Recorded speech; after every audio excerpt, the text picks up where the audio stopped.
You're listening to the Janchi Show, hosted by 3 Korean American adoptees diving headfirst into what it means to be adopted, Korean American, and more. And now, here's your hosts, Nathan, Patrick, and KJ. Hello everybody, welcome back to the Janchi Show. It is your boy, singular KJ. I just wanted to say we're still on a break, and we are bringing you this episode, and by we, I mean I, with some special guests, Haley Hudler and Zac Luben. This one is about Christianity, as I'm sure you can tell by the title. And just want to let you know, if you have had a bad experience with Christianity, then maybe you're not even listening to this.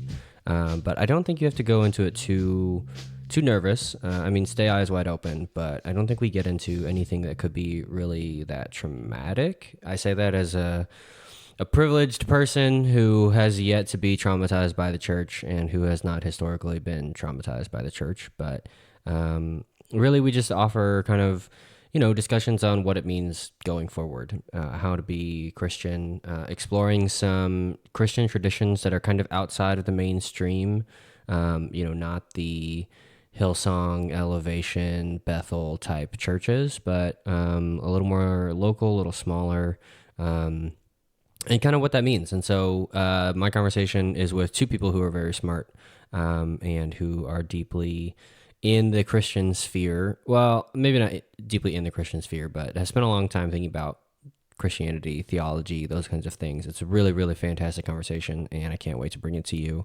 But I forgot to do the business at the end, so follow the Janchi Show at Janchi Show on all of our places. Send us an email, janchishow@justlikemedia.com.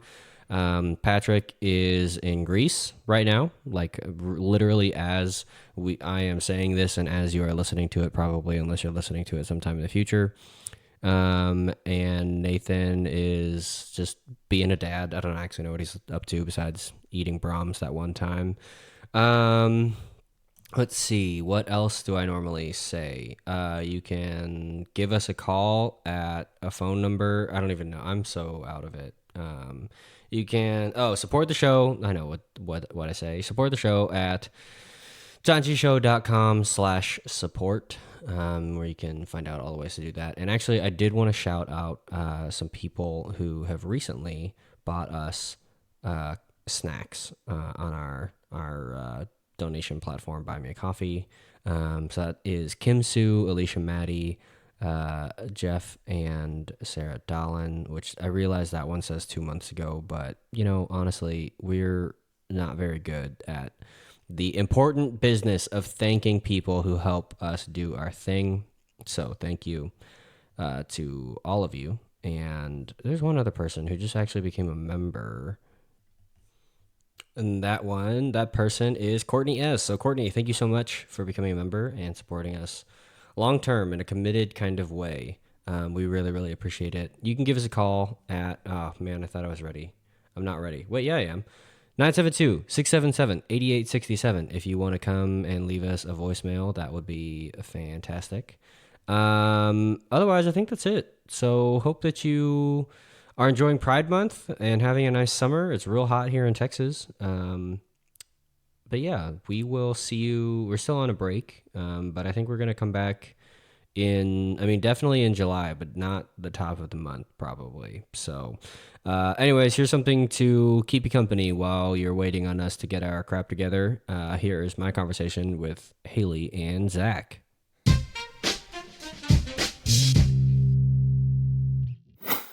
Hello, everyone. Welcome back to Not Your Average Janchi Show. I am your host, KJ, missing his co-hosts, Nathan and Patrick. But today we have a very exciting, special episode of the Janchi Show. It's something that I've been wanting to do for a long time, and it really breaks every convention of what our show is, which I think is going to be really exciting.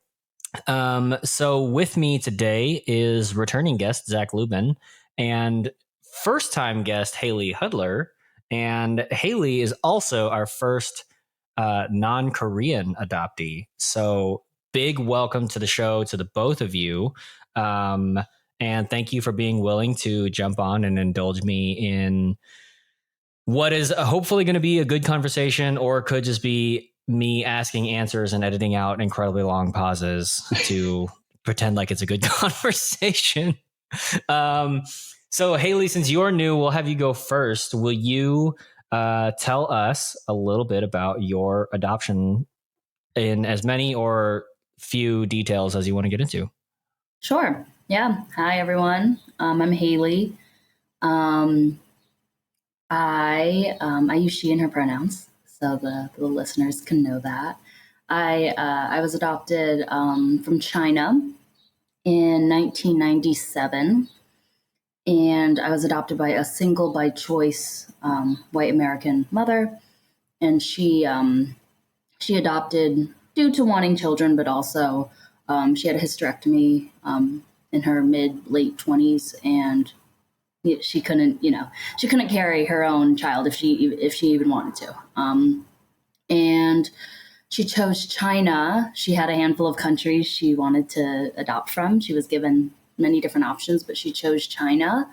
I think she's told me that something about the culture, and she found Chinese people very beautiful, and she hoped that she was just inspired in that way a bit, but also knowing politically and what was going on for like my cause. I think every adoptive parent wonders, well, why is this child available for adoption? Like, what's the reason? And she knew that my circumstances were due to the one-child policy in China, which went on for 35 years in China. And that unfortunately left so many children available for adoption for that reason. So yeah, I grew up in Connecticut on the East Coast in New England, and I had an okay childhood. Sorry, that's a lie. I had a really good childhood. I did Yeah, have you're a really like, good wait, childhood. now you're like, I don't know. I have lots of feelings about my I childhood, have a but lot actually, of feelings about it. yeah, but, now I was like, back then, I was like, yeah, it's a good time. It's okay. It's good. It's fine. I had a lot of vacations. I had a really good childhood. And I now live in Chicago, so I live in the Midwest, and I've been living out here for 3 years now. And that's a bit about me. Thank you. Right on. Thank you so much. So we're going to do another type of introduction since this is pertinent to what we're talking about. And Zach, you can go lead into this one. Will you tell me and the listeners a bit about your faith story?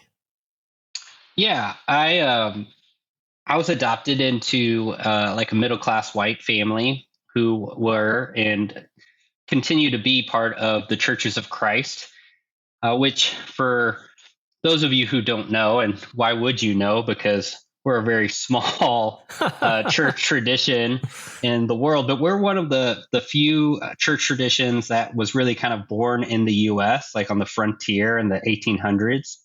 The early preachers would give communion to anyone who wanted to take it out on the frontiers, because rarely they would have a priest or someone from their tradition come through. Fast forward like 40s and 60s, it was always we always consider ourselves non-denominational. My church only functions based upon like the elders' decisions, and so you can have a lot of diversity in thought and practice. You don't often see that in our churches. We generally kind of follow a fairly basic pattern of worship. We like to pretend that we are recreating the first century church, right? So we speak where the Bible speaks, we're silent where the Bible is silent, though whether or not that's any kind of actual real practice or good theology is probably up in the air.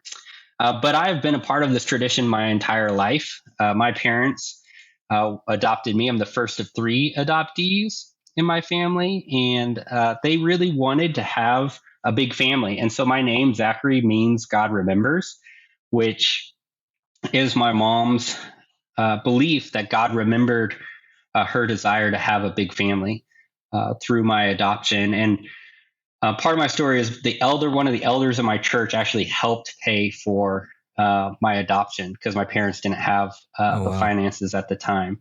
So really from the very beginning, my adoption and my story has been really intertwined with faith and a faith community in the Churches of Christ. I've been a minister for 13 years in Churches of Christ. I spent 13 years as a youth and family minister, and now am a chaplain at Pepperdine, which is out of the tradition of George Pepperdine, which is the Churches of Christ. So baptized when I was 13.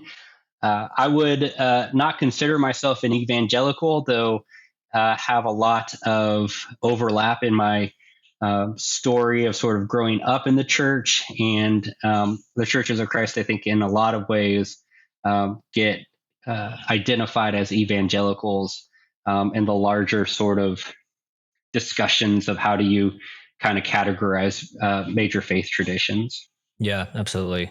So here's my dumb explanation in case people are like, what is evangelical? I might be familiar with that term or not. I don't know. But like for me, it's just like when I hear evangelical, I just think like whatever you think of, whatever you associate as like mainstream church in America, that's probably evangelical. So like all of the cultural phenomenons of like Christian radio and Hillsong and all of the like Lifeway / what's the other Mardell's / like kind of Hobby Lobby / whatever, like that's all of that whole like kind of cultural idea is evangelicalism, is born out of a essentially fundamentalist movement in the 40s and 50s. I think especially with like Billy Graham, essentially it's just a rebrand of that. But yeah, so that's my take on what evangelicalism is. If you're like, I don't know what this is, or I don't know if I am that or what, that's not like, because it's not like a denomination. It's like this weird like cross-denominational thing. So hopefully we'll get into the weeds, but hopefully we won't have too many words that we have to break down. Or I will just ask you two people to break them down, because you are both very intelligent and have done lots of research and thinking, and I just listen to podcasts. So, Haley, I'll throw it to you. What is your faith story and relationship to the church? Sure. I, as well as Zach, grew up in a Christian family. I was raised Christian, but differently from Zach.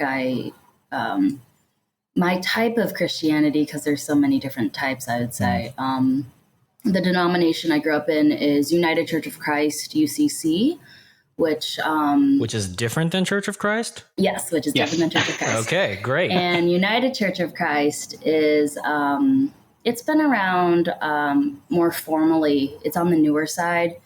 I know the exact like founding date. I'm such like a big nerd about the UCC, but it was founded in 1957. But out of 4 different traditions, they all kind of merged into one over time. But I would consider this type of Christianity very progressive, very left-leaning, very social justice oriented. I grew up with different ministers, because you know how ministers kind of cycle through different churches every 5 to 7 years, or however so often the turnover is. But the big chunk of my faith formation, you know, when your kids are like middle school, high school, because I think that is when kids are actually starting to figure out, do I believe in this or do I not? Versus when you're in elementary school, everything is just what it is. You don't really question it when you're young. My minister in my more formative, older childhood years, she was a lesbian woman. So I grew up with a gay pastor and a woman pastor as well. And so knowing that I always grew up in a church that was very open and very accepting. And I've always really had a really great connection with my religion. And I still to this day am very, very, I have a lot of pride in my denomination, the UCC. And now, while currently my faith journey, there was a point in time early on in my seminary journey. That's why I moved to Chicago. I just recently graduated from Chicago Theological Seminary with my master's. Thank you. So excited. Yeah, so I just recently graduated with my Master of Arts in Religious Studies from CTS. And I forgot how I was getting onto this because the claps really threw me off. I feel like you deserve it, though. Anyone who you're like that's necessary. Yeah. Absolutely. Yeah, but I remember where I was going. So coming into seminary, I was a member in discernment, which is like one of the more formal terms of someone who is trying to become a minister, trying to be ordained. So I was in that process really early on in my seminary journey. But then actually, and I do think we'll get really in the weeds of this in this recording, but through coming out of my adoption fog was when I realized that going into ministry wasn't for me, unfortunately. But it's also not that unfortunate, because I'm really happy that I'm on the path that I'm on now, because it was my choice to stop the process. It was my choice to choose something else.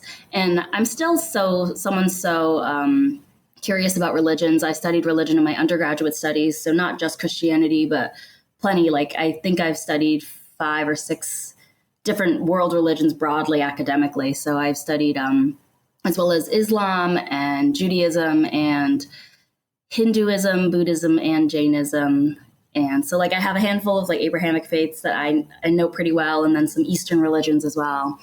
And I'm someone who's still very curious to find what the divine is for me, and where is my spiritual home. Like right now, currently, I would still dip my toes back and forth between my UCC churches as well as like a Buddhist temple that I'm going to now in the city of Chicago. So that's a bit of my faith journey. But I would say overall, my experience with church has been wonderful and amazing. And some of the outdoor ministries I went to, summer camp that I went to in Connecticut, shout out Silver Lake for any, I'm gonna pass this podcast out to them, but nice. They're like a big part of my my life growing up when I was younger, and so that's my faith journey so far. That's awesome. So I'll bring it home real lowbrow style. I grew up United Methodist in a church that was pretty heavily influenced by a small worship school. I don't even know what denomination they're affiliated with, if they are, but it's called Christ for the Nations Institute. Generally, I guess like Pentecostal, certainly charismatic in worship styles and things, like big emphasis on the spirit and that kind of thing. So it's interesting being in a mainline denomination, but having like a lot of members and even leaders having studied there or worshiped there or like fallen in love with that. And so like having kind of that like mainline denominations are like just not evangelical denominations. There's like 7 of them. I don't know, go Wikipedia later. But yeah, so growing up in a mainline denomination like United Methodist, where there should be a lot of like liturgies and whatever, and there was some of that, but then having just like this super like charismatic, spirit-led, spirit-filled worship experience, like it was a really nice blend for me. And then the youth pastor who was there on staff during my formative older years grew up as a missionary kid from the Baptist tradition, and so like again just like had like a lot of like bleed over that made me like exist in a pretty evangelical space, even though most of the things that I say wouldn't necessarily be in an evangelical's like frame of mind necessarily. And so, so I thought I was going to go into ministry, and so studied to become a worship leader, and then did that. And then I was like, this isn't for me. Just because like, if I'm being fully transparent, worship leading was boring. Like the actual like planning of it, I would like plan 8 weeks and it would just be done. And I'd be like, I just have rehearsals now, so whatever. Anyways, so that was like, this isn't for me. But stayed in church and did all that. And then when I came out of the fog and started the Janchi Show and all of that very well documented stuff, I also started wrestling with like what even is faith and all these things. And I'm really so glad that I got connected with the two of you, because I think that you both have represented for me ways to interact with Christianity and broadly the divine, and not just be like, oh man, Christians all just suck. So just to wrap it up, I grew up very Christian, grew up like one of those Christian kids, like was guitar guy, was like in summer camps, I like knew all the memory verses and like won like Bible Bowl tournaments, and like had like medal.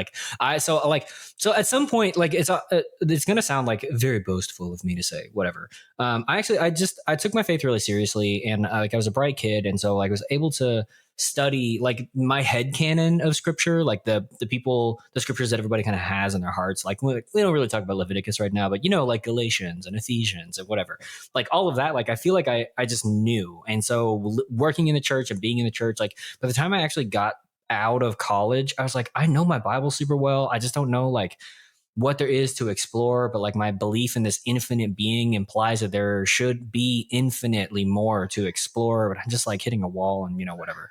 So in that hitting the wall and then coming out of the fog, I was just like, oh man, there are so many more things for me to learn. And then also I was like, I think all Christians suck, or at least all the conservative ones suck. And I know that there are not conservative Christians, but I'm not hearing their voices and I don't even know where to go. And like, I like the idea of there being a divine being whom we can worship and, all those kinds of things. But I'm like, I don't know if Christianity is my particular way into that. So, like I just have like all these wrestlings with like, I think I want to be religious. Wait, I think I want to be spiritual and I don't really care about any religion, but I'm lazy enough that I don't want to learn a new religion. So is there a way for me to be a Christian and not suck is maybe the whole point of this conversation. But actually there's something more. And this is really the heart and soul of what we want to talk about is there's this really strong narrative of adoption in Christianity. I think that's why a lot of adoptees who are adopted into Christian homes or maybe like religious homes, but definitely Christian homes, are adopted, right? It's like this is the idea of like being adopted and whatever. And like growing up when I was like just super into Christianity, I was like, oh yeah, I'm adopted. So I already get it. Like that was like a point of pride. And now I'm like, oh God, this has really screwed me up. So yeah, so I'm just curious, and whoever wants to jump in can jump in. What's kind of your current wrestling around the intersection of adoption and like how you have like experienced adoption and like the narrative of adoption in Christianity? And actually I said anyone can jump in, but Haley, you literally wrote your thesis on it. So maybe you should go first and summarize what like give us the elevator pitch of your thesis of like how that I guess that is. Yeah, I think I should have that prepped enough because I've spent so much time thinking about it this past year writing my thesis. So for everyone here listening, for the podcast, the official title of my research is called A Critique of the Christian Theology of Adoption. And then like the subtitle underneath is what does familial love, like what does it mean to expand familial love?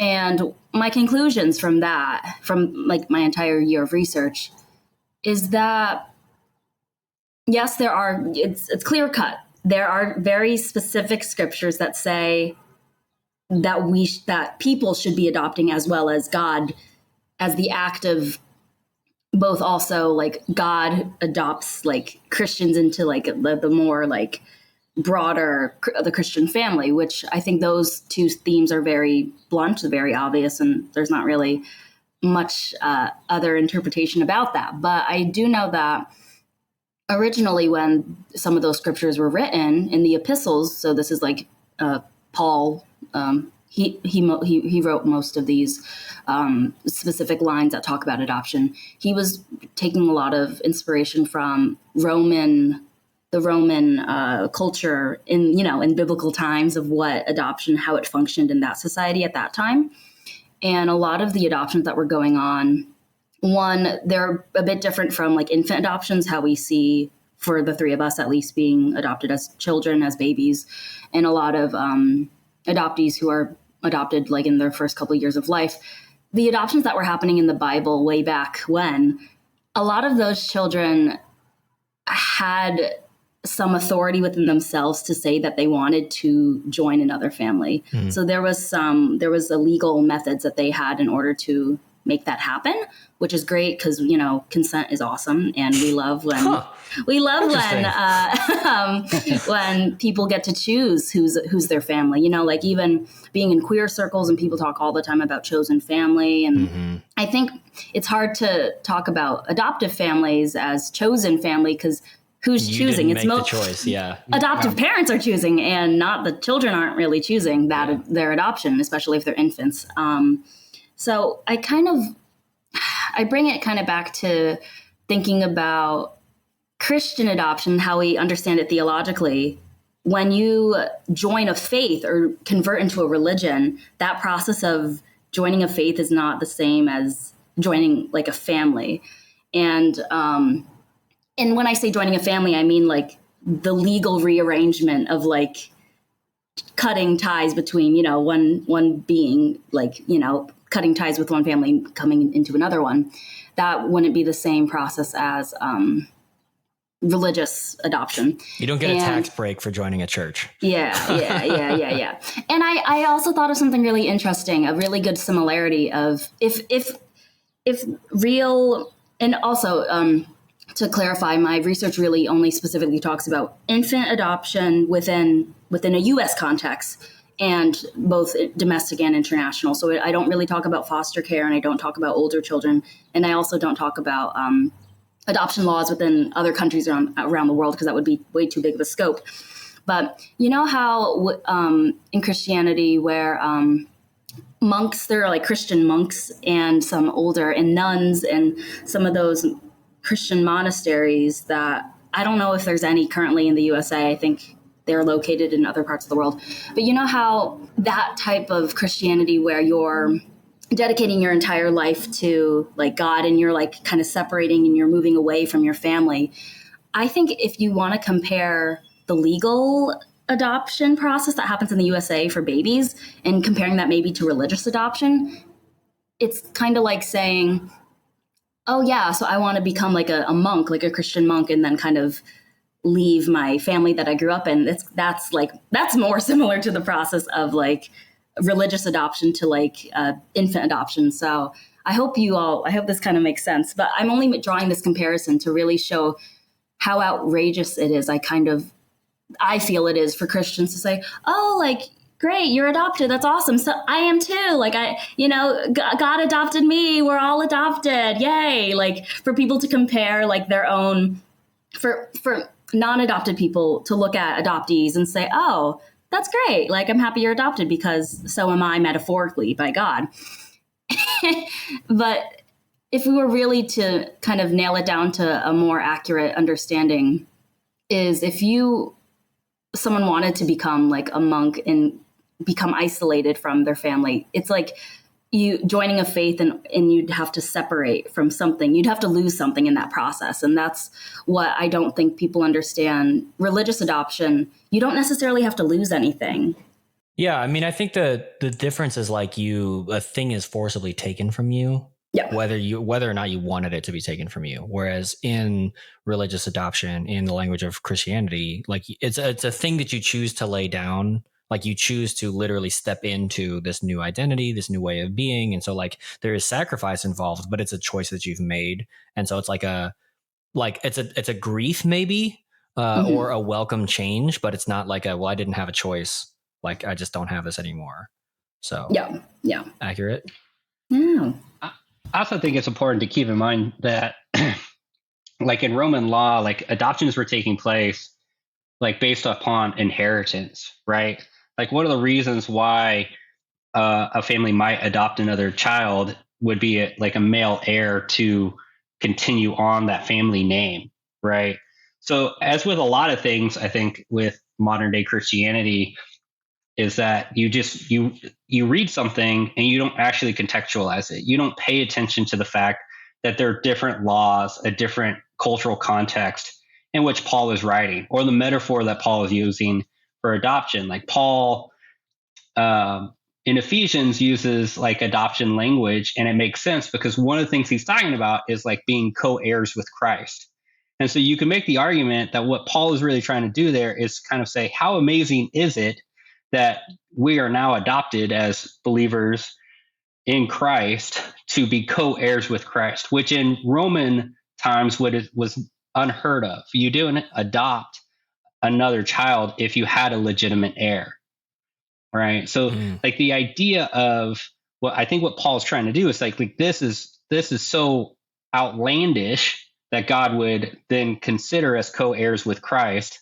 And I think towards the end of Ephesians, again, Paul is a Jew, and so I think Paul's writing with like not when you die, you get to go and play harps up in heaven kind of mentality. But he's thinking of this idea of like a new heavens and new earth, idea of resurrection and a physicality to it. And so there is, I think, less of a, I think it's hard to take what Paul's saying in any of his letters and say, well, yeah, that's what American transracial, transnational adoption looks like, right? That's, people want to do that, and they want to link that, their action to scripture. But I don't actually think that's what is happening. I think if you want to build like a theology of adoption, you have to look elsewhere, because you're not going to find Paul say like, yeah, this is exactly the way that I view adoption, and it fits the 21st century or the 19th or 20th century views of American adoption, the way that we've experienced it as adoptees. Interesting. So here's the thing that I am wrestling with. And y'all might be in totally different places, so this might be a very short answer. But I recently read Yulisa Arce's latest book, which is "You Sound Like a White Girl: The Case for Rejecting Assimilation in America," I think is the full title. But it's like, so she's a Mexican American woman who lived for a long time as an undocumented citizen, undocumented person in the States. And her whole thing is like, I don't know, I tried so hard to assimilate, and I tried so hard to become the person that you wanted to be. And like, people would be like, oh my God, you sound like a white girl. Like, and that was like a point of pride for her. And then at some point, like a switch flipped, and she was like, I don't have to do this anymore. And so that's kind of like the heart of her book. And I think to what your point is, we're like, biblically, if everyone was to really do our research, and then we were also able to propagate the proper narrative of like, this is what adoption meant in biblical times and what it means for us going forward. And even, I think in your paper, you referenced Haley, another author, who was like, really, it's a bit more like the foster system, because like you still bring your whole self into this new family. You don't have to like forcibly remove some of that or whatever. All that to say, for me, in my time with the Janchi Show, listening to stories and also just like on the internet, like the thing that like I think we all feel when we come out of the fog, and actually one of our other adoptee / religious / Christian friends wrote this, is like, it's really coming out of the fog of whiteness. And for us being Asian adoptees, is where we just wake up one day and we're like, oh shit, we're not white. and that means things for us about how we live our lives. And yet, like, so adoption, I just feel like as it exists in America, is just like the best type of assimilation, like forced assimilation, because you get them so young, they don't even realize they're being assimilated. Right. And then in Christianity too, like the thing that I wrestle with is like, how do you do Christianity without also becoming a white person? Is that possible? Like, is that a thing? I don't know. You both have different like faith experiences from me, but like in my experience, I'm like, evangelism, like the conversion point, is like forcing whoever it is to become more of a white Christian. But like, is there like, what's the way forward for Christians who aren't white and still are deeply faithful and don't lose themselves? I don't know. Yeah, that's an interesting question. Oh my gosh, there's music outside. Nice. My house right now. Bump it. Bumping in Chicago. So no, the question that I want to answer right now for you is like, how do people of color who are, whether we were adopted into white Christian families, or we're just looking at exploring Christianity, I think definitely, I'm not sure even what time on the timeline for when Christianity took on whiteness, because there was definitely the founding of the USA. Let's make that for sure, that the pairing of the creation of like American Christianism. It all started with the Mayflower, huh? Kind of, yeah. Yeah, like it was all wrapped up in white supremacy as well. But I'm not going to discount like the other Christian, like the Black Christian community is very, very rich and very, very, there are parts of their church that is very rich and loving and has its own community. And there are Asian Christians. I'm not sure how, there are definitely Asian Christians within the USA, but I also know with some of the migration patterns of how Christianity got over into different Asian countries was also very much like white colonization as well. Yeah. And it's hard for me to speak to either of those communities, both the Black Christians and there's the Latinx Christians who, not all of them are Catholic, but there's a lot of Latinx Christians who are Catholic. That and I'm not Catholic either, so it's really hard to even interrogate or even have a good opinion about how they exist as Christians and not consider themselves like white people. I think there's definitely a way to be Christian and not fall into whiteness, but I think each individual church, most in the USA, they need to explore the relationship that their church has had with white supremacy, both majority white churches or majority non people of color churches. I think they also need to interrogate their specific way they understand their own Christianity has been affected and molded by white supremacy. And but I don't think the gospel story it's not inherently oppressive in that way. It's so liberating. Like the gospel story is so liberating. And I think once people begin to realize when they imagine God or they imagine Jesus, it's not some white man with blonde hair and blue eyes. That's not Jesus. And once people start to take apart, the ways that Christians practice on the day-to-day, how they understand themselves to be Christian, once you break it down, past all the different identities and past the different oppressions that each individual person faces, there is at the root core of it, every single congregation or every single community and every single individual has an essence and something good and the pure goodness that is in everyone.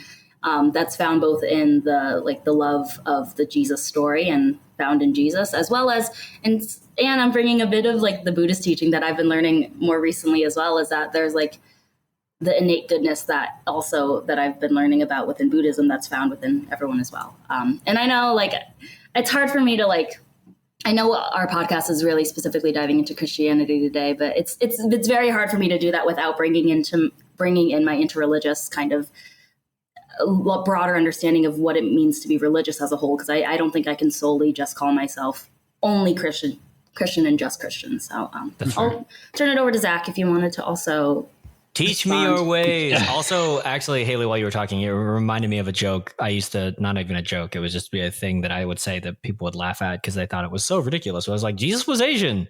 And people would all laugh at me. I'm like, no, he was. Get out of here. He was born in Israel. That's Asia, man. Yeah. I think part of what is true for me, and I don't know if this resonates with you, KJ and Haley, is my introduction to Christianity was very much defined by white Christianity. My tradition was very American. And if you look right now, I often find myself in, I'll tell a story. I was at a lectureship my tradition does, and we had Sung Cha Ra come and speak, who is a South Korean theologian. And toward the end of his talk, he said, I'll stick around for 5 minutes because I have to get my son to the airport. And so it concluded, and he was saying hi to some people, and I got up and was getting ready to leave, and someone approached me. It's like, "Oh, are you the reason he has to leave for the airport?" And I was like, "No, I'm not his son." But the space was so defined traditionally by being a white tradition that the only other explanation that this person had for me being in that room was not that I was part of the tradition listening alongside him. It was that I was Dr. Ra's son. That was the assumption. So, that's sort of I think the tradition that I find myself in. I think there are ways to do it.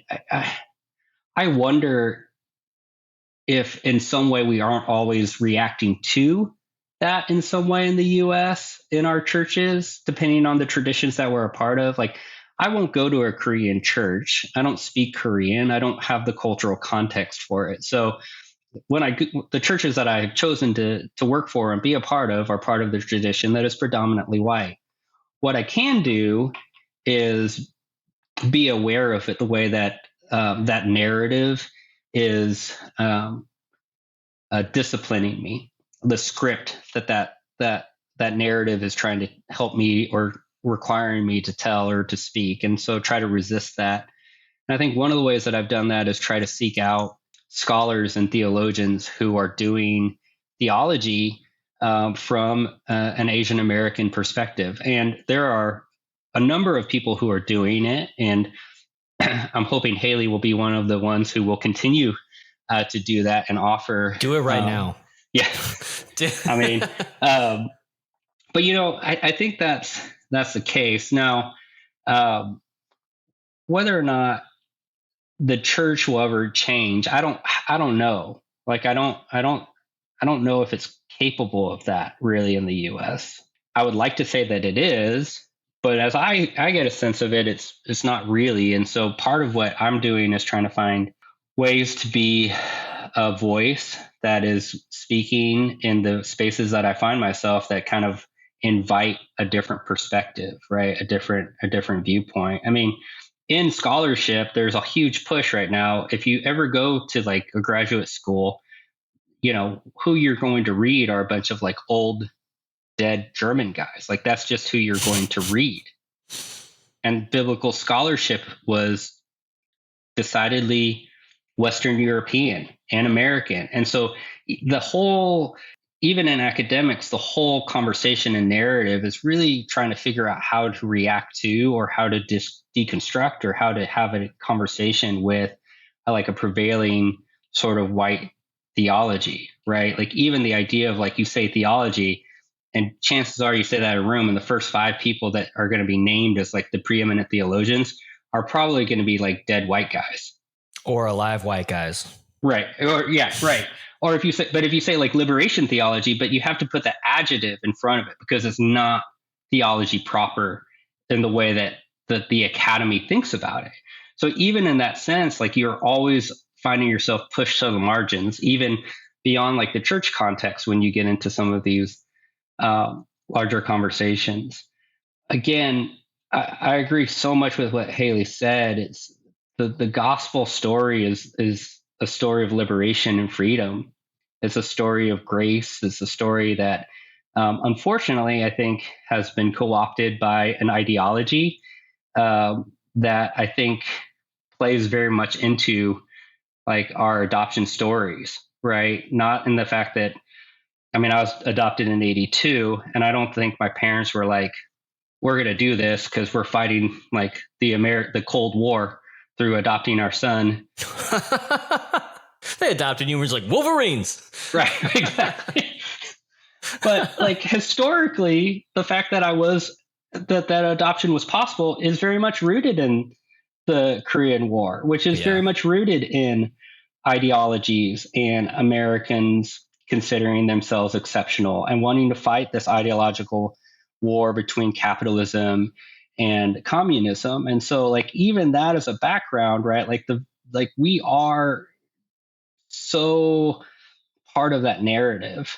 And I think even, the race question or the conversations of race are really significant in American churches, right, in general. And we're seeing that as well, but also in our stories of adoption. So what I heard both of you say was, is it possible to be Christian and not become white Christians? And both of you went, technically. It's technically possible, but yeah. I mean, again, because and I don't know if we can correct this, right? Because I'm part of this larger narrative. I can critique it, I can become aware of it, but it also continues to function as a narrative as part of my life, right? Because I was raised by the parents that I did. I believe in free will, but I just don't. But I also think like environment and all that stuff also shapes us. And so, regardless of anything I do or don't do as a Christian now, is in part a response to the story that I've inherited.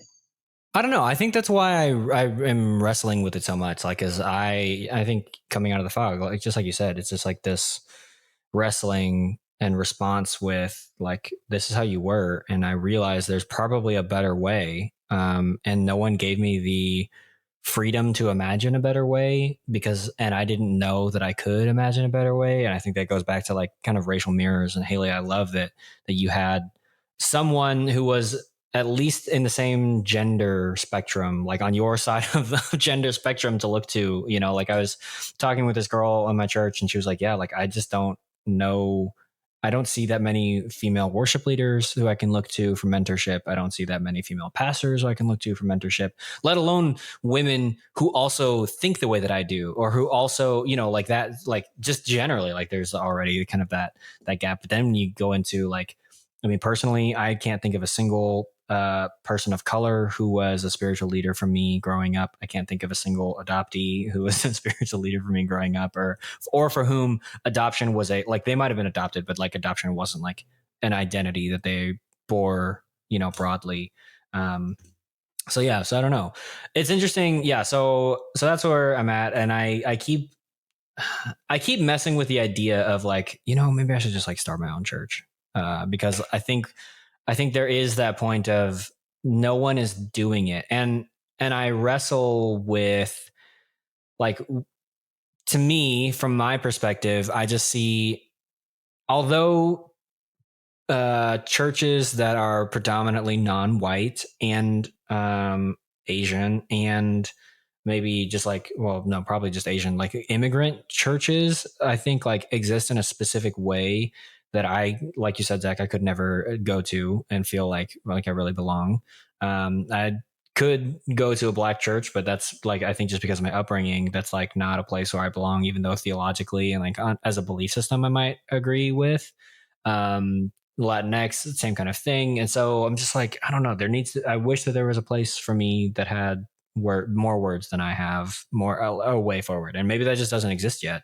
Haley, you were like, I don't know, I can't really say, I can't keep this strictly within the bounds of Christianity because I'm not strictly myself within the bounds of Christianity. I'm like mostly Christian with a toe in other things. And Zach, I think you're like, I'm Christian, I'm working through it.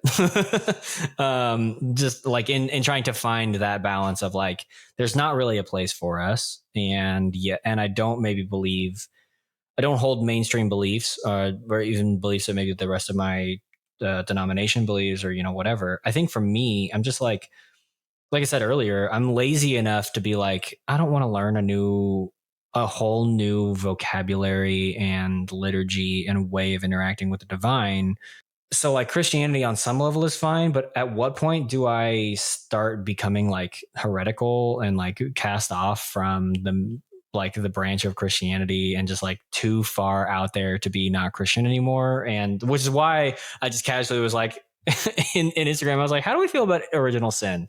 Because I think for me, like as I have learned to love myself, I have this whole thing of like, oh, I'm not a bad person. But then I'm like, but what is Christianity without sin? I don't know. Haley, you were raising your hand, which is the first time I've ever seen anybody use that function. So yeah, it's there. Bring it on. I think there are two things you both said that I definitely want to challenge. I don't want either of you to like give up, I guess, on Christianity, even though like I myself am still figuring out how much of that's the whole point of this podcast. Like how much am I trying to claim Christianity as my religion? But what I want to challenge for both of you is, I think, Zach, you were one saying you were unsure if churches could ever kind of redeem themselves, like in the direction, I guess, historically, the way they've been playing out for decades and centuries, and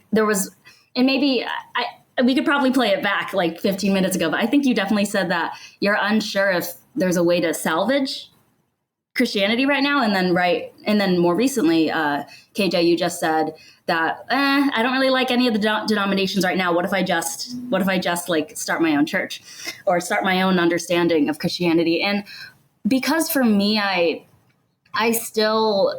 only really grew up in progressive Christian spaces, so I see the work being done. Like I see all of in my eyes, I guess, I see all the ways that progressive Christians are trying to combat, I guess, conservative Christians. And I hate USA. It's all like right and left, Republican, Democrat, it's so binary. And I really hate that, but that's just the culture society we live in at the moment. And And for me, when it comes into bringing in my own wrestling with my own Christian faith and why adoption kind of halted that journey for me a bit. Like let's say, okay. And what I'm going to explain is that I would have continued wanting to be a minister if it weren't for me not understanding my adoption. And what I mean by this is that the kinds of Christianity that I grew up in, they're very anti-racist. They're very like queer affirming. They're very like, I see Christians who are really trying to undo these systems that we have in our world that are harming people, and they're so trauma informed. They're so mental health aware. They're so all these things. Like they have all these like subsections of their ministries to really target some of like the most marginalized groups in our society. And I guess where I would come in, whether or not I want to still officially like call myself an adoptee minister or whatever, there's a subsection of that. But I do think that if I have the strength and I have the time, and if I gather some more friends, I guess, who are Christian and adopted, You're gonna start your own church. No, I'm not going to start my own church. I'm just gonna explain. I'm going to start off first with like more progressive churches that I grew up in originally, and let them know, hey, like you are preaching scripture on adoption, but you don't know the histories of adoption and the ways that it has been oppressive. Like if I could just take the time to let those Christians who are receptive to hearing that feedback, and they can realize, oh, wait, you're right. Like maybe we shouldn't be talking about adoption in this way, then we can make progress there. Because I really think for me, that's my only, if I can just kind of see a bit of light in the direction of maybe some pastors realizing their understanding of religious adoption is not the same as telling their congregants, okay, go out and adopt all these kids. Like if I make sure they understand that those two things should not be conflated with each other, that saving children or like that, like I think people also adopt because they feel children are in vulnerable situations, which is true. There are children in vulnerable situations, but individually going out and adopting, like thinking that individual actions could solve more systemic issues like poverty and solving, issues of racism. Like I'm really thinking, and I feel this really deep down to my core, that being, there's a lot of xenophobia in the world, and like very specifically US-China relations haven't been great, and they haven't been great in many, many years, that I feel like growing up, I think most of my community thought, oh, my family's great because they saved me from communism. Like they saved me from such a corrupt government.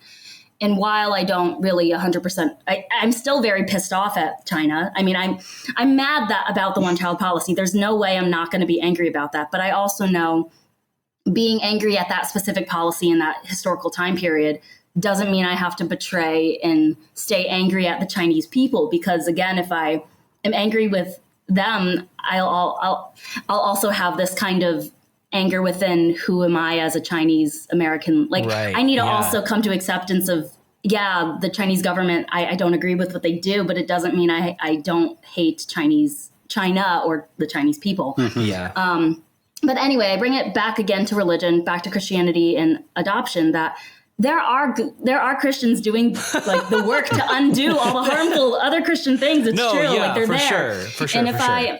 And for me, it's just kind of letting people know where their harmful understanding of adoption and theology combine, and trying to alert people and, hey, let's not do this anymore. Then we can be on the right path. I just have to. And it's not like a one person job. I'm gonna slowly start that one connecting. Person is Jesus, our Lord and Savior. Exactly. Yeah, but I'll just stop it there and you go. Haley, I totally agree with you, and I don't want to come off as saying like I don't think there's any hope. I just want to make the point that even if we work towards a better possibility for churches in America, which I think is very, very much possible, and I remain a committed Christian and go to church and do ministry, I believe that that's very possible. I do think in some way, though, like if the question is, can we totally escape sort of the way whiteness has shaped American Christianity? I don't think systematically that's possible, because even the work that I do today is in reaction to a system that I've inherited.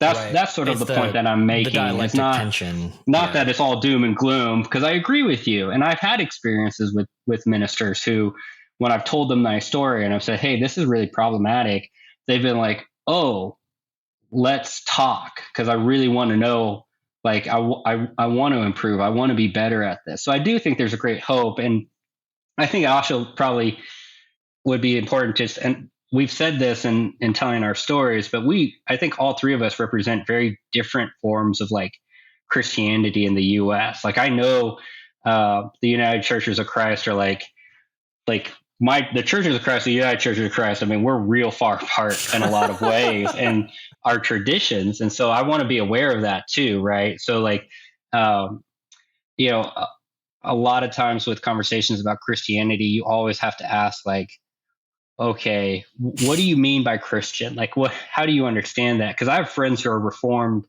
right, who are neo-Reformed, and like when we say Christian, like our concept of God is very different, right? KJ, you brought up the idea of original sin. Like if you're or like a Reformed theologian or you come from a Reformed church, like original sin, like total depravity of all of humanity is pretty consistent in their theology. That's not something I hold to. I don't hold to total depravity. I very much agree with like the divine spark or the idea of like the image of God or the goodness of creation. That the Eastern Orthodox Church, right? They have this concept of theosis, this idea of like transformation over time, becoming more like God, more like Christ, which I think is what Paul is getting at in a lot of his epistles and a lot of conversations. But for a lot of American churches, that concept is not something that we really talk about, because we really are just like, do you know where you're going to go if you die tonight? Mm-hmm. And like the question is like, oh, I don't know. Well, like, have you accepted Jesus as your personal savior? No? Well, then you're going to hell. Right? Yeah. Right. Yeah. So there's a breadth of Christianity that I think, without getting too much in the weeds of different traditions, I want to be aware of that, because I think Haley's right. I think there are a lot of church traditions and denominations that are really doing some amazing work on diversity and equity and inclusion, right? I think, and you're seeing like big splits, right? You're seeing splits within the Lutheran tradition and in the Methodist tradition and, you know, the Presbyterian tradition over some of these big questions. So there's a whole world where things are taking place. And so I choose to remain in the Churches of Christ because I'm kind of like you, KJ. It's like I could go to a different church tradition, but then I'd have to just learn all of the skeletons of that church tradition. I know all this, not all of, but I know a lot of the skeletons in my own church tradition, right? And I want to be part of the group of people who are saying, let's be honest about the skeletons and let's work towards something better. Yeah, absolutely. I mean, that's why my thing is I was very aware when I decided to take the job to work for the church that I grew up in that we stand on very opposite sides of the fence. Even though I grew up there. And so it's interesting, like being there now and people assume a lot of things about me. I'm like, you have not talked to me in 12 years and it shows. And so like, I know that there are ways that Christians don't suck. I know that there are plenty of Christians who don't suck. I think my hope and my intent is on the one hand to explore like, yeah, just kind of the broad question of adoption and assimilation. On the other hand, to say like, if you are in some way post-evangelical, whether that's no longer a Christian, whether that's like still evangelical, but like trying to be better about it. If you are, you know, wherever you find yourself after evangelicalism, I don't know, like what is out there for you, and whether that's like something like Haley's tradition, something like I'm going to do it on my own, like you, Zach, if that's just like me, where I'm like, I don't know, someone like just tell me the gospel again, because I think I need to be reconverted if I want to stick in Christianity, and I'm fine. Like in some ways, I'm like a better believer in the divine than I ever have been, and I'm like a significantly worse Christian probably in terms of practice. But yeah, I just like there is so much in adoptee stories, and I think the bulk of it, because so many adoptees are spend their lives in the Midwest. That like realistically, I think the bell curve is going to be some form of evangelical Christianity, and some form of like really maybe problematic or just hurtful or trauma inducing or whatever, like reaction to that. Or it could be fine, and they could go to a really lovely local church, and that would be fantastic and good for them. Or it could just be that their active participation in Christianity isn't giving them the space that they may or may not need to wrestle with their adoption, just because like that's not a thing that needs to come up. I don't know. And I'm not trying to like force anybody to come out of the fog. Like if you can avoid that brain hurt, then like maybe do that until you have the time. But yeah, wait, actually, Haley, you're like, I don't know, like I kind of get that. Do you think it's important this is totally different, but do you feel like it's important for adoptees to come out of the fog, like to have that, like that cognitive dissonance? Yeah. Wow. Okay, I'll speak because I have friends. Just speak, and if you're like, what, just edit this out, and I'll cut it out. No. Well, we'll talk about it. We'll talk about it. So, coming out of the fog, and I guess the way I've defined it or I've understood it, Amanda, what's her name? Amanda Woods. She's great. She's like a great adoption educator. I wish I could knew her full last name right now, but it's escaping my mind. But how she's defined coming out of the fog and what that means, how she's defined that is when a lot of times adult or like in their high school, college, older years of life and then into adulthood, when adoptees kind of have the time to interrogate and learn more information about their adoption past the very, very simplified answer of, oh, my parents couldn't afford me, so they gave me away. Right. I was in the one-child policy, I'm adopted. And like it's like one or two sentences that quote unquote rationally explain why their adoption happened. So it's moving past that framework or understanding of their own adoption story and then really pinpointing, this like my birth parents were in a vulnerable position because such and such oppressions that they were facing, some pressures from their grandparents that made them force them to give them up, some whatever, stigma of single parents. So many of like US adoptions, like the baby scoop era after World War II, there are so many babies that were given up in the USA specifically because of pressures of single parent, single mothers. And that's like very much tied to the patriarchy of what is understanding what family is. Cause I don't think people thought that single mothers could actually, there's no way. And also like wedlock, children out of wedlock, they weren't officially married. So of course the child is, this or that, like they're not seen as a credible or like a legit heir or whatever. But I say all of this to bring it back to once an adopted person ties their own story to like this larger systemic understanding of adoption, because I think most adoptees grow up in isolation thinking, I'm the only adopted person I know. Like there's no one around me who's adopted. Most of us believe we're in isolation and that there's no one else like us. But once adoptees kind of connect their adoption itself as a system and not so much individualistic, then we can actually begin to advocate for our needs and find out where the gaps are. Because there's a lot of adoptions that I think can be avoided. I think there are ways to preserve family. There's a lot more ways to preserve the original family. But in my case, even thinking about my own adoption, I still think there's really I also feel like adoption is still kind of the best solution for my specific example, because no matter what, I still would have ended up with another Chinese family, or I still would have maybe been adopted to another country. Like there's really no way in my specific historical context that I maybe wouldn't have ended up in a quote unquote better situation. All this, I shake my head at all that language because it also makes me cringe. But but for me, coming out of the fog, and it's been the best experience. The hardest, most painful thing I've gone through in my life. But there are adoptees who come out of the fog in their 20s and their 30s, and there's some who come out in their 50s and 60s, much, much later in their life. And I think I also have friends. I have adoptee friends who are still, air quotes, still in the fog. And I don't like to judge. I don't like to not say that those adopted people who haven't really thought deeply about their adoption, like their perspective on their own life is not invalid either. Mm-hmm. And I also don't want to be that one person to push them to think differently, because one, I know how painful it is. Yeah. And two, that I know that living in Chicago, many, many states away from my family, and they're in New England, I environmentally, I feel like I was able to come out of the fog because I emotionally, physically, I felt safe enough to do so. Like I felt that I had enough support in my life that I was actually safe enough to actually begin that process, because I think growing up, especially adoptees who like haven't really had that time away from their family, had grown up into their own self and figured out who they were as an adult.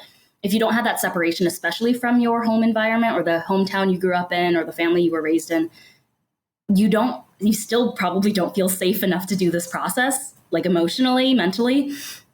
And I would say if adoptees let's say adoptees never ever think about their adoption, they never quote unquote come out of the fog, then that's their life. And if they view their life as happy and great and wonderful, then great. Yeah, but absolutely. But if they go through this really, really gruesome, painful process, but feel better because, like for me, I can say going through that all, and I'm still going through it. I don't think it's like a one and done process. I know that I'm just becoming so much more confident and secure and into this really, really authentic version of myself that I'm happy with the progress that I'm making. And so that is my answer to that. It's a both and, unfortunately. So holy of you. Can I ask you a question, Haley, about like, and I so appreciate the answer that you gave about like not wanting to force people into it. One of the questions I have for American churches who on one side have been like a big proponent of adoption, right? Like a lot of people are like pro adoption. We've seen it in conversations about Roe v. Wade, even with some evangelical pastors coming out and being like, well, yeah, adoption's the answer. And you're like, oh, shut up, please. You don't know what you're talking about. All right. One of the questions I have is like, one of the reasons why I think so many adoptees who are adopted into Christian families stay in the fog longer is because of the way that the church has continued this narrative of saving, right? They don't actually create space for the adoptee to question, right? Depending on your concept of God and predestination and sovereignty, like this is God's intent or God's will is a lot of the language there. So the question I have is, if we do that work as Christians, if we do those work in our churches, aren't we then advocating in some way that we want to create the space that kind of invites people to come out of the fog in some significant way? If what we're asking our preachers and teachers at churches to do. Oh, definitely. Yeah. Yeah. Yeah. So in some ways, then what we are saying is that like coming out of the fog is probably something that's really, I don't know, we don't want to force it, but like, even when I think about what I'm trying to do in the church, right, when I'm in conversations, is what I'm really doing is I'm trying to create the space for people to come out of the fog. Yeah. I'm telling my story in church settings and, you know, speaking engagements where I'm trying to invite other adoptees to say like, look, I actually so believe in the story of Jesus and this idea of like identity in Christ and the importance of baptism that I actually think that's liberative enough to you. Then you have the ability to dive back into these questions, right? And not be like, am I loved? Because you are loved because of Jesus, end of story. And so you have the freedom to actually jump back in and ask these really difficult questions, right? Of the church and of your parents and of the whole system that brought you here. And that's not to say like you just crap all over that system. Like, I'm not saying that, right? But we have to live in the tension and the ambiguity of saying like, yeah, like I'm pretty happy. Like I'm married. I'm almost 40. I have a kid. Like I'm generally like very like I'm not like freaking out turning 40. I'm like I'm pretty good. Like I'm on my way to that white picket fence, baby. Right. Like it's happening, right? But also at the same time having to be honest about like that's not true for everyone, right? And is my theology or my concept of God, the divine, big enough to say like, oh, there's some questions I can't answer there, right? Like one of the problematic parts of my story as an adoptee is like my mom named me Zachary, which means God remembers. And for a long time growing up, I was like, that's a foundational part of my faith. And then I reflected and I was like, well, if God remembered me, What about the children who weren't adopted? What about the children who are adopted into really terrible situations? So to make a claim about God's providence in my life is then also beg the question, what is God doing in other people's lives? So I'd like to call on Haley. She raised her hand. This is the most courteous Janchi show ever. Nathan and Patrick would just yell at me. Aw. I agree with you, Zach, that, by talking to churches or church communities and kind of, wait, do you, JK? No, I don't have anything to say. I just wanted you to wanted to see the my function. hand raising. Okay. Just like, I think I am calling on churches to create the space for people involved in the adoption triad. You know, it's not just adoptees. It's like a whole process for like adoptive parents to like come out of the fog or like their own understanding of their motives for adopting, what they originally understood adoption, the purpose for it, why they wanted to do it. Like they go through a kind of uncovering as well. And I'm going to say this really plainly because I feel like it's a big overarching theme that almost every single adoptee faces, is that the reason why children who are adopted don't feel comfortable talking about their adoption in a negative way, only in the praise way, is that they think that if they speak negatively about adoption, they'll be they'll be abandoned again by their adoptive family. They think if I say anything bad, that there's any negatives that come with this, then I'm going to be left with nothing, and that the society or my neighborhood or the people people that know my family, they'll think badly of my parents. If I say things bad, it'll say, it'll show that my adoptive parents failed, that they weren't the best parents ever, that they didn't successfully accomplish that mission of raising up an adoptive kid. And I think a lot of adoptive parents think, oh yeah, like I'm going to adopt this child, they're going to be great, and everything's going to turn out like the way a nuclear biological family would turn out. And I don't think adoptive parents, they need to be educated enough in the sense that, well, I don't think adoption agencies a lot of them leave out the fact that adopted kids, we are not just that initial separation.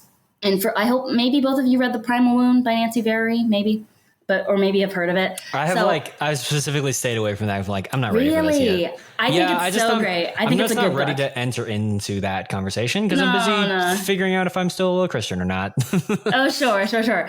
But I think from that knowledge of that book, and I'll touch on it a bit because I think I've gained so much from that book, is that initial wound, that separation from child and gestating person, our sense of security and safety and coming into the world, it's already broken. Like it's literally already broken from that original separation. And so if adoptive parents think they can come in and heal us or fix that wound of ours, it doesn't really work out. Like, I don't think they're given enough tools to actually assist in our healing with that. Because in a very simple metaphorical way, like let's say you have a plate, right? You have a china plate. It's, it's beautiful. You drop it and it breaks, but then you gather the pieces, you glue it back together. The plate is still the plate, but it's just not. It's not as. And that's what happens when you lose your virginity. So. Oh my god! That just made me think of that metaphor in James. Hey, I went there too, man. I was like, oh my gosh, we're talking about like purity all of a sudden. Yeah. No, I didn't know that people use like plates and the virginity straight kind of up, thing. Straight up like Jane the Virgin style. He was like, and this is what happens. You take the flour and you crumple it, and that's what happens when you lose your virginity. And that's why you should never have sex. I was like, oh no. Just like, the plate it's still the plate, but it's not as. It has glue marks now, and it's not the same as it was before. And I think adoptive parents believe that they can get the plate back to maybe the condition it was before that original separation, but it's just not possible. Yeah. And so adoptive children are nervous. Like, they don't want to go through the coming out of the fog process because they're afraid of abandonment. Their adoptive parents think if their child starts questioning that adoptive parents feel they're scared of abandonment from their adoptive child. Mm-hmm. Yeah. And I think that's a real fear.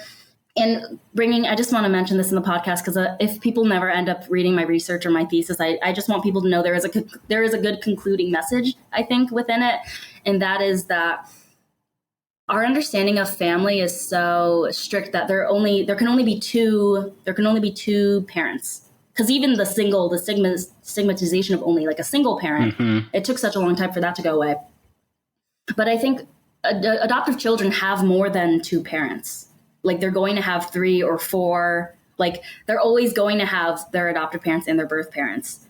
And I think trying to embrace all of those parents as like valid and significant people in the lives of adopted children is like really important to emphasize that, because I think adoptive parents think if children are thinking about their birth parents, it means they don't love them. Like it has nothing to do with the love that they have for their adoptive parents. It's love just is not a zero-sum game. Yeah, like it's just that child will have multiple parents, and I think we need to embrace our understanding of family that has more than two parents, because I don't think denying one parent set is going to make the child feel any, whole or healing or anything that they need to do to fully understand who they are, both with their nature and their nurture. Yeah, absolutely.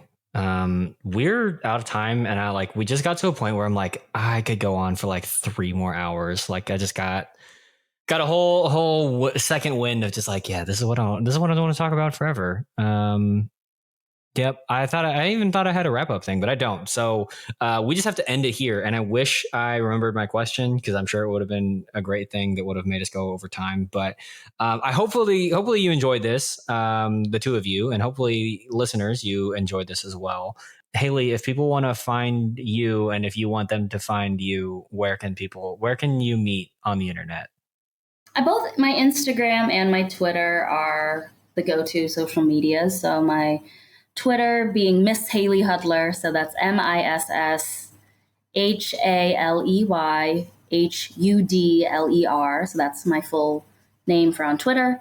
And then my Instagram is Hazy Huds. That's spelled HAZYHUDS. Zach, how about you? Pretty much just on Instagram. At the beginning of the pandemic, I had to quit Twitter. It was just like, I was spiraling. I was like, I couldn't handle it. But you can find me on Instagram at ZJ Luben. And that's where I do most, if I do any kind of social media. I pretty much just like watching other people's feeds at this point. And every now and then I'll post like a book I'm reading or a fancy coffee I'm drinking at the time. Solid. You can find me at KJ Relke wherever I can be found, wherever I am on the internet. I don't even remember what I say at the end of the show. Whatever. Both of Haley's and Zach's handles will be listed in the show notes. Thank you so much for listening. Do you guys have anything you want to plug? Anything? Any speaking engagements? Places people want to buy your thesis? Haley, I don't know how academia works. I don't know. Whatever. Everyone should reach out and try to get Haley's thesis. So, yeah. And I want to know, Haley, is like PhD work next? Like you're not doing ministry. So it's like, man, are we going for the PhD? Right now, PhD is not in my future at the moment, but I am trying to figure out how I'm going to go about distributing the research. So the thesis itself is like 40 pages, which is really a big, hefty piece for your average reader to get through. I may try to do an article. It's double-spaced though, so I feel like that's pretty helpful. Like when I realized that, I was like, oh, wait, this is only 20 pages. I can do this. It's fine. So I may want to do an article in Christian Century. And I've been debating about taking my research and putting it into academic journals, like a handful of religious journals and like adoptee journals. But I know that there's a lot of editing in order, like there's a whole nother thing with academic journals. And I also don't want to give copyright. I don't want to lose my copyright to some of these journals. So I may just freely distribute it, because honestly, I just really want people to read this work. So if anyone listening wants to reach out to me on Twitter or Instagram and say, hey, listen to the podcast, I would love to read your thesis, please send it over. I probably will. Ask for her Venmo and tip her. Yeah. Be good about it. It doesn't have to be a lot, but just be good about it. Well, I appreciate that. Thank you. But yeah, just I'll give it out to almost everyone, pretty much. Solid. Zach, anything you want to plug? Nope. I haven't written a thesis recently. Fair. So, but I would love if anyone would like to have further dialogue about faith and adoption. It is something that I care very much about and have done. I won't say a lot of research, but I've done a fair amount of research and thinking about it. And so I'd love to talk to anyone who is willing to have that conversation. Yeah, I'm just here to make jokes mostly, keep the conversation moving and help translate things. But yeah, I have really loved being able to build our friendships together, whether it was through Clubhouse or Instagram or the Janchi Show itself. I think both of you, along with others, have been really key voices, especially for me navigating what it is to be Christian and a person of color and adopted and not suck. So thank you too for not sucking, and for being wonderful human beings who talk good, and for indulging me in this extra special recording of the Janchi Show. If you like it, let us know. If you don't like it, I guess also let us know, but let us know differently. Don't be don't be loud about it. We're still on our break. Happy Pride to everyone who is listening, who is celebrating Pride, which should be all of you. We'll see you in July. Until then, Janchi Hail.